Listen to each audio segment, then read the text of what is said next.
How's everyone? Grant here. Welcome back to the channel and welcome to my first impressions of the Google Pixel 2 XL. So I've been using the Google Pixel 2 XL for the last 5 days as my primary device, and I thought I'd just give you my first quick impressions after using it over that period of time. So there's a lot of ground to cover, so let's just kind of get into it, and let's maybe start with the hardware and design. So the first thing that kind of jumped out to me about the hardware was that it's a pretty flat design, and I think that's pretty much because it's got that metal back here. So as you can see here from the back, it's pretty flat. There's no real curve to it, so it's not going to curve into your hand. And if you look at the front here, that display is pretty flat as well. It just curves a little bit on the edges, but it's not really a dramatic curve that you expect in like some other phones.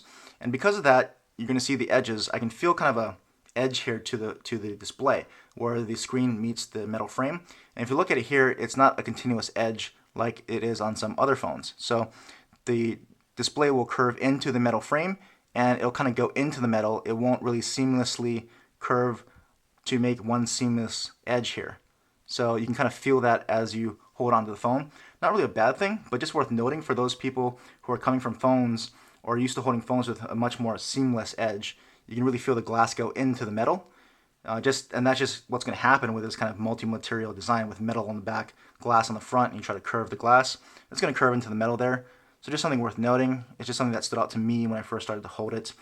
Also, it's like I said, it's got that metal back design, which I do like. I like metal back designs, but this one kind of has more of a grip to it. So some kind of a matte coating. If you can see that into the light there, you can kind of see that coating on it. And it adds some grip, and it also doesn't give you that cold metal feel. So if you like that cold metal feel, it's not quite there on this because of that coating, but it does provide that grip, and I don't think that's necessarily a bad thing. I think I actually kind of like this grip. If you're not going to use a case, it's definitely welcome. But the other thing that I notice and don't really like is this kind of pixel two-tone design on the back where you've got metal and glass. And I understand that's their signature look now at this point with the Pixel. It's still not something that I personally prefer or like, but Google does say it helps with antenna reception and everything else that's behind that glass. So if it does really improve that, I'm kind of for it. I use cases anyway on something like this. But for those who don't like to use cases, maybe you don't like the design either, I'm just throwing out my opinion on that. But what I do like is the fingerprint scanner. So this definitely has a nice fingerprint scanner placement. Unlike other phones that are hard to reach, this is right in the middle there. I don't have any problems reaching for or activating the fingerprint scanner because of that. So fingerprint scanner placement on the Pixel 2 XL is definitely a good thing. And last thing that I'll note about the design is the display. So when you have these types of 18:9 full screen displays, you're expecting more of a bezel-less type of design, and this is definitely not bezel-less. If you look, there's definitely a lot more bezel, especially on the edges on the left and the right. So I just pointed out because it doesn't really bother me, but people, I think now in 2017, with these types of quote-unquote bezel-less types of all-screen phones, they're really expecting at least the display to push the side edges and to almost see no bezel on the sides, and that's not going to be the case here on the Pixel 2 XL. So again, just something worth noting. But the bezels on the top and the bottom obviously are going to be there because you've got dual front-facing speakers. So you kind of give up something to get something, and you're getting front-facing speakers, and supposedly because of that, that's why you also got some bezel on the side. So again, you're getting front-facing speakers, but you're giving up some of that bezel-less type of design there. And like I mentioned, the fingerprint scanner, so as you can see there, it's very fast and accurate. I don't really have any problems with the fingerprint scanner, so fingerprint scanner here on the device is very good. And let's kind of move into talking about the display. When first using the display, the things that really stood out to me was the more warmer color tones. So it reminded me more of a Nexus 6P that had a much warmer color tone to me, and that's kind of what it looked like here when I first started using it. Coming from other devices like an iPhone 8 Plus or maybe a Galaxy Note 8, that's what kind of stood out to me here. There are no controls in the preferences to change to other presets on color temperatures or to fine-tune the RGB settings here to your tastes. So I'm hoping Google kind of releases an update to allow you to fine-tune the color temperature to suit your taste and your eyes and like what you like to see. The other thing that I noticed was kind of the edginess around text, especially around that date text against this ocean background. There's some edginess and graininess to the edges. I think it's because it's outline text. And what I'm figuring is that's probably due to the polarized coating that Google said they put on this to help viewing the display with polarized glasses. And so that would probably make sense to me. But again, I don't see it on all text, and I really see it against this kind of outline text against certain backgrounds. But it did stand out to me when I first started looking at the device, so I just thought it's worth noting here. After looking at the display, the warmness of the color tone and that kind of edging around text, I don't really see it very much, if at all. It's probably just my eyes adjusting coming from different displays over to this P-OLED display. But since I did notice it and it's a first impressions, I thought I'd mention it here in this video. And the last thing that I noticed here on display is kind of the splotchiness around white backgrounds. So I understand that this is a semi-transparent background in the app launcher on this white, but I don't think that's really it. There is some splotchiness here. And if I kind of pull up a white background, I can definitely see it just looking at it from a distance like this. I don't really have to hold it to my eyes, and it probably doesn't come through on camera very well. But if you're just holding it at a normal distance, my eyes see it. And I'm not a picky person.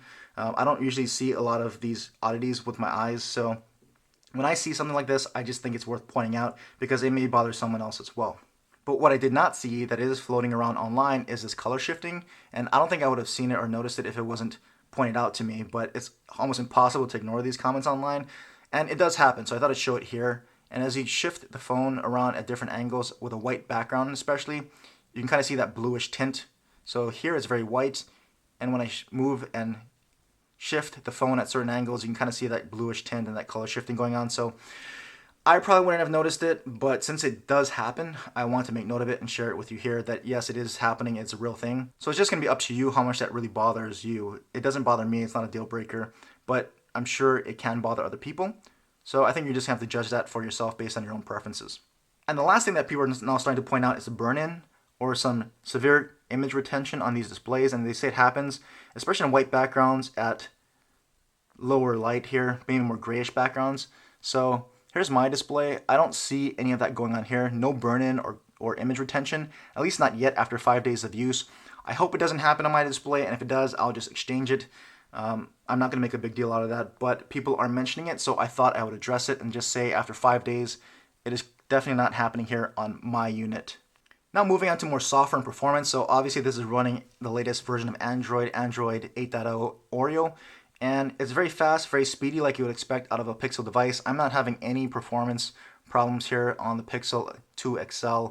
Everything is running very fast, very fluid like you would expect on a Pixel, and Pixel performance is something that really needs to be experienced, I think. Just like the last generation Pixel, it's very fluid and almost no device can really match it. There are other very fast and very fluid devices, but the smoothness of the Pixel has to be experienced.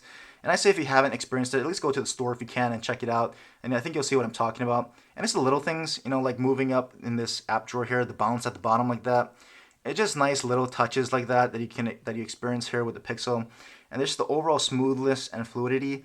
It's just different from other devices, and there's no way to really describe it other than to experience it. So again, software and performance has been outstanding here on the Google Pixel 2 XL. Yes, you're not getting a ton of features because it is stock Android, but it is still a very great experience and a pleasure to use. The one thing that I'll note, I went through a lot of the settings in my unboxing video, so if you want more of a detailed walkthrough, go check that video out. But the thing that I noticed was the Now Playing feature that Google had mentioned in their keynote, where if you're on your lock screen and a song is playing, it'll show the song on the lock screen. That feature is not actually enabled out of the box, so you have to actually go into Security and Location, Lock Screen Preferences, Now Playing, and this is switched off by default. So if you want that feature, go into this setting here, turn it on, and from your lock screen, when music is playing, it'll show up at the bottom, and it works really well. I know for popular songs, it definitely is going to work. Some more obscure songs, it didn't really register, but when it does, it registers pretty quickly, like in a few seconds. So it's up to you whether you like that feature or not, but I thought I'd mention it just because Google kind of highlighted that in their announcement address, and they didn't enable it out of the box for some reason. So if you're trying to find that feature or you think it's not working for you, just go ahead and enable it in the settings and you'll have it there. Now moving on to one of the primary reasons why you probably also want a Pixel is its camera. So the Pixel 2 XL camera has been a pleasure to use over the last 5 days. I shot a lot of footage over the weekend, a lot of still photos and some video, and the camera performance is outstanding. I think I'm enjoying using this camera more than the iPhone 8 Plus or the Note 8, and I really thought those took very good photos and video. But to me, this so far, at least in the last 5 days, to me in my eyes, this camera is outperforming those two phones. I'll show you some still photos at the end of this that I took just as some samples so you can see for yourself. I'll have some complete camera comparison videos coming out a little bit later, but just to give you a taste of kind of what I shot and some of the photos that I took, I'll leave them at the end of the video for you to judge for yourself. And the one thing that I noted in my unboxing video was that I could not get this portrait mode to work on anything but people. So I had my Chewbacca figurine here and it just was not working. So I'll snap a photo for you here in this video. I'm going to have to back out of frame to do it. but I'll go ahead and focus up on the figurine now, and I'll snap the photo, and I'll open it up, and you'll see the processing down here, and there it is, that blurred background effect now, so it applied it. This wasn't working for some reason when I did it in my unboxing video. You saw it. It just started working for some reason. I'm not complaining because it does work very well, as you can see here. So I'll just kind of zoom in on this photo here if I can. Let me pinch to zoom. There we go. So there you can see it's blurred out figurines in the background, and the Chewbacca figurine very much in focus in the foreground. So I find this portrait mode works very, very well, actually, on people, on other objects. It looks really, really nice, and it snaps two photos. So it'll snap the portrait mode version with this blurred background, and I'll have the original version of that photo. So you'll have both. It is not adjustable after the fact as far as I can see, but the effect that it does apply is very, very good. And it also works from the front-facing camera. So there is a portrait mode from the front-facing camera. I'll also show you a sample of that as well a little bit later. And it's pretty impressive, I must say. The fact that you even have portrait mode on a front-facing camera is impressive, especially with just single lenses here on the front and the back. The software that Google is using to produce this effect is working pretty well from what I can see. It's done a bunch of different objects. It's not perfect. You are going to see some edging on some of the images, but overall, compared to some other phones, it does it very, very well. Definitely better than the iPhone 7 Plus on objects other than people. Hands down better. The Note 8 is very good, but I do think this is a little bit better as well. So again, I'll show you some shots at the end of the video for you to judge for yourself. But again, these are just my impressions. Maybe you might disagree, but I have been very impressed, especially with the still photo quality out of the Pixel 2 XL. I even compared it against the Pixel XL photos, and I didn't really think it was going to be that much of an improvement, but it is noticeable.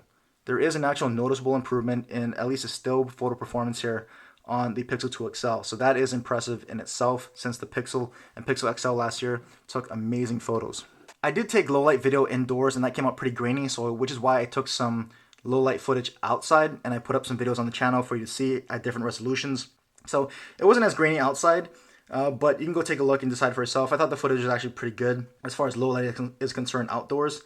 Audio is an area that has dramatically improved this year. So capturing audio on the Pixel last year was pretty bad. It was very low and almost unusable. This year audio is much louder, a little bit tinny, I think. I used the Pixel 2 XL to shoot my last several Note 8 accessory videos. So the Poetic case, tempered glass, the Tudia cases, all those are all shot in the Pixel 2 XL with both the video and the audio. So if you want to see the video and audio performance from it under some LED lights, go and check out those videos. To me, it's pretty good. I think the white balance is a little bit off. It's too bright to me. And also the audio, while loud, is a little bit tinny. But go ahead and check it out and let me know what you think. And so other areas like battery life has been actually very good. I've been actually getting just about 6 hours every day of screen on time on the Pixel 2 XL. So battery life has definitely been good. It's gotten me through a full day and night, no problem. I don't really worry about getting through my entire day, entire night. 6 hours of screen on time gets me through more than a day. So very good battery performance so far on the Pixel 2 XL. Other things like audio. So audio performance, I haven't really tested the Type-C port, but Bluetooth audio has been good. I listened to Bluetooth audio in my car through my Bluetooth headphones, and it definitely sounds pretty good. So I don't think you're going to have a problem with listening to Bluetooth audio here on the Pixel 2 XL. The front-facing speakers, while I don't think they sounded very good in my unboxing video, it was probably because of the music choice that I had there. Listening to other types of music, listening to other videos on YouTube and all that with these front-facing speakers, they are fairly loud. They're louder than I initially thought. They sound pretty good. Maybe not the best front-facing speakers on the device. I still think that's probably the Axon 7. Those speakers are just a little bit richer, but this is definitely pretty loud, louder than I initially thought in my unboxing video.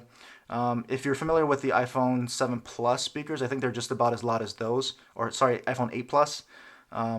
Those speakers are pretty loud this year, and I think these are on par as far as loudness and overall sound, at least to my ears. And the fact that they're front-facing is definitely obviously going to be an improvement and a noticeable difference there. So I think if you want to listen to music through the speakers on your device, on your phone, I think you're going to be very pleased with the front-facing speakers here on the Pixel 2 XL.